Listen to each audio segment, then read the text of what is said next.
To create paragraphs, go to the widgetizer, click on the first option, which is called Just Paragraphs, okay, and it brings you up with something looking like this. You can essentially either type paragraphs into these boxes, or you can copy and paste paragraphs in. So I've got some text already on my clipboard about Luke Skywalker of all people. I'm going to just paste it in and let's see what happens. Control and V. So first of all, in this first paragraph box, you'll see it's shoved all the text in, and actually it's expanded to display it all, which is kind of handy. Now I could just say I'm happy with that as is, and scroll down to the bottom and click Format Text and Copy. Job done. Or if I wanted to work on it a bit and put some formatting in, I can use these formatting options at the top of the page by selecting bits of text and then pressing these keyboard shortcuts, Control and other letters. But also, the other thing to mention, I'll do that in a second, is you can work on these paragraphs in separate boxes if you want to. And to do that, you just have to click out of the box.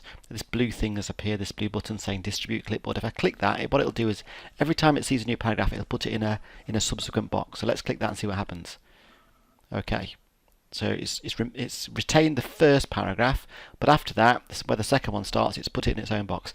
You don't have to do this, but sometimes it's useful. You can stretch these down, by the way, and you can actually just work on each one if you want to. So, for example, if I wanted to highlight Ben Solo.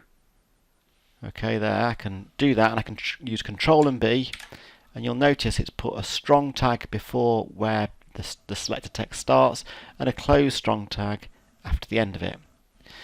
Similarly, if I wanted some lists, I don't know, I could kind of put a return in where there's a full stop. I'm just messing about here. I'll put one in there, and I don't know, say there.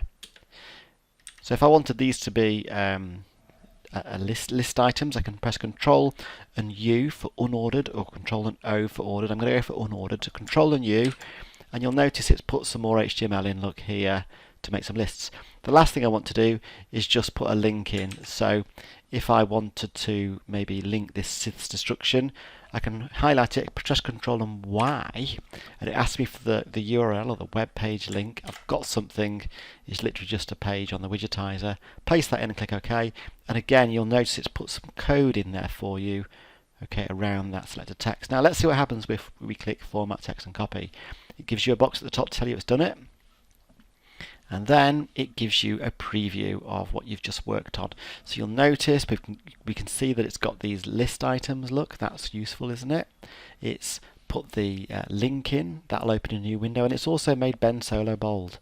So that's really cool. Not only has it given you a preview, but it's also in the background secretly put this code onto the clipboard. So again, if I go to Blackboard and I go to add something here, add HTML, paste in what I've got, and that's basically what it's created for me. Notice also all of the gubbins, the kind of the techie HTML gubbins is at the top. You don't need to worry about that. What it's done is it's actually presented the text in a sort of easily formatted way, so you can make edits without having to worry about basically all of this text or HTML code at the top, which literally goes on forever along here. Look. You can ignore that and just go straight to the text if you want to edit in future. Anyway, we're not editing, we're just going to save it. So let's click Save, and there we go. There it is, our nicely formatted page.